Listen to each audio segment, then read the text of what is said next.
Now, a year out from the first stages of the US presidential election, the campaign to succeed Barack Obama in 2016 has stepped up a gear.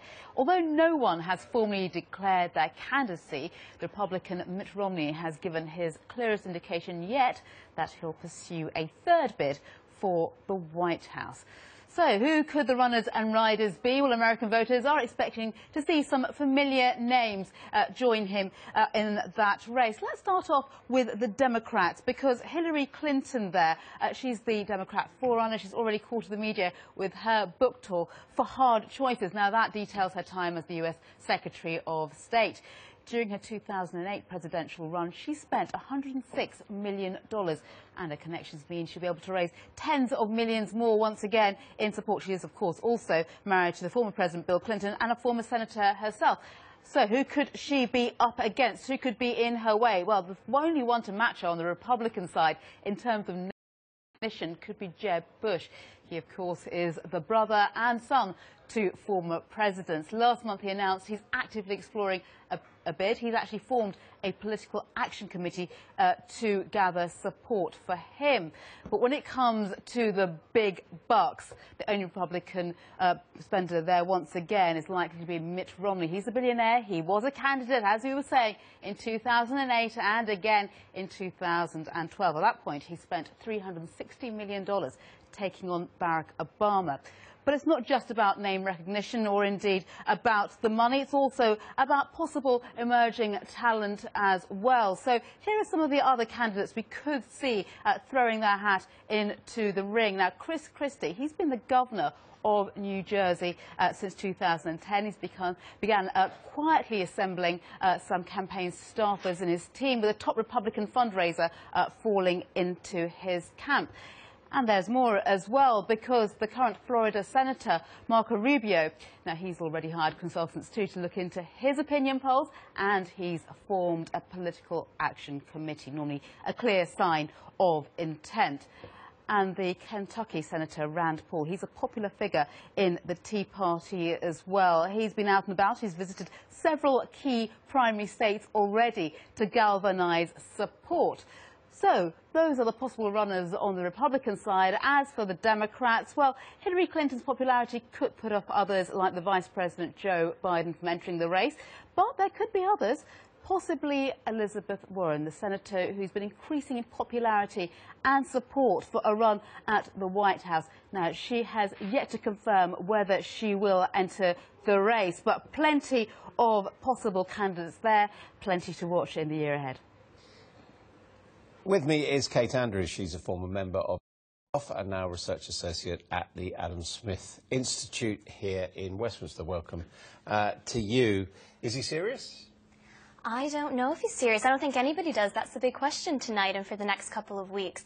If he is serious, it's because Republicans, not just Republicans, but actually Americans across the country, have been experiencing a lot of buyer's remorse. For the past year and a half, polls have been showing that the American people wish Mitt Romney were in the Oval Office right now. So he has some indication, as does his team, that the American people are wishing he were there and wishing he could be there. Do you think it would be a good idea for him to run? I think it's really iffy. It's pretty unprecedented to run in 2008, 2012, and then 2016. President Nixon did win on his third run for the presidency, but he waited 8 years before he tried again. So it'd be very unprecedented, be a very difficult race. Unlike 2012, there are a lot of very exciting, very new, fresh candidates coming into the race. We saw Rand Paul, we saw Marco Rubio, we also have Scott Walker up in Wisconsin. We have some excellent female candidates like Nikki Haley in South Carolina. So even although you're a fan, you really think he should think very carefully before going for it? I'm pretty sure he'll think very carefully. He's a very smart man. I think the question is where the American population is at. We know that he's a good businessman. We know that he would be excellent at running the country. The question is this what America wants right now? Is this the fresh face that America needs? I mean, exactly. He's been tried before, and, you know, I have to put it to you that he came across as a bit of a weirdo from the mainstream, in as much as he's a billionaire, which most people aren't, he's a Mormon, which most people aren't. It's interesting that you bring that up, because I think one of the most interesting things about Mitt Romney is where he did shine and where he did fail. And so often he shined when it was just him alone. That October 3rd debate was memorable for every American. He got on stage, and it was the first time we really heard Mitt Romney in that first debate against Obama, and he won by a landslide. Obama had to go into full-time training to debate Mitt Romney after that moment. But one of the biggest criticisms of his campaign is that people really kept him back. They kept him away from the spotlight. They had to approve everything that went out 4 or 5 times. I mean, there was that very embarrassing moment, though, when he was caught on camera effectively dismissing half the electorate. Yes, wasn't there, saying that poor people lived off welfare and weren't going to vote for him. Wasn't exactly what he said, but yes, I mean, he has some gaffes in his past. And as well as people know him, as great as his name recognition is, he will have a lot of comments that will be used against him for the years to come, which other candidates won't have. There is a theory that the Republicans, your party, are strong in Congress because the districting system favours them and gerrymandering, whereas when it comes to a nationwide poll, that the Democrats are stronger. Do you think that's true? I don't think that's necessarily true. It's just true that Democrats tend to be stronger in presidential elections because Republicans have much better grassroots effects when it comes to midterms, when it comes to their congressmen, when it comes to sort of local constituents. But I think people vote with the economy. They vote with their pocketbooks.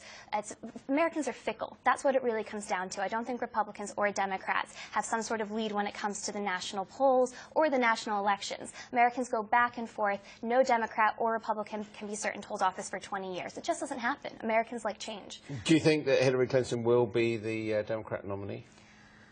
You know, everyone said she would be in 2008, and that didn't work out for her. I think it's possible. I think it's likely. I think she has a very strong base, but frankly, she's not that likable. Her book is 50% off right now, and I think that when Americans look at her, they feel kind of 50% off towards her election. Is she less likable than Mitt Romney, though? That's a good question. I think she is. I personally think she is. I think that she comes off a little untouchable, and granted, so does he, but I think that when you put them both out there on stage, like we saw on October 3rd, Mitt Romney can connect to people in a really wholehearted kind of way. Who do you think are, in the Republican field, are the toughest contenders if he decides to go in? Who will he most fear, Jeb Bush? Jeb Bush is a possibility, again, name recognition, but that could seriously work against him. I don't think we've necessarily come far enough away from the Bush years to forget that. I think Senator Rand Paul is a serious contender. He's hugely liked across the spectrum. He's very socially liberal when it comes to drugs and mandatory minimum sentencing. He's very conservative when it comes to taxes. He kind of taps into everything. And I think Scott Walker, the governor of Wisconsin, he took on the unions and he won. Trailing in polls, though, isn't he? Trailing in polls, but I mean, he's a sleeper right now. He has made no indication that he's planning to run for office. If anything, it's been the latter. He hasn't said. Finally, Mitt Romney made no secret of the fact that he found it pretty devastating to run the campaign and to lose. Absolutely. Do you think he's strong enough to risk doing that again? I get the impression that he's strong enough. I don't think it's ever a question of his character and his morale. That's always been strong, and I think the American people have come to respect him even more, actually, since he lost. He's become a more important name and a more important and influential figure. So I don't think it's a question of whether or not he's strong enough. It's a question of where America is right now. Kate Andrews, thank you.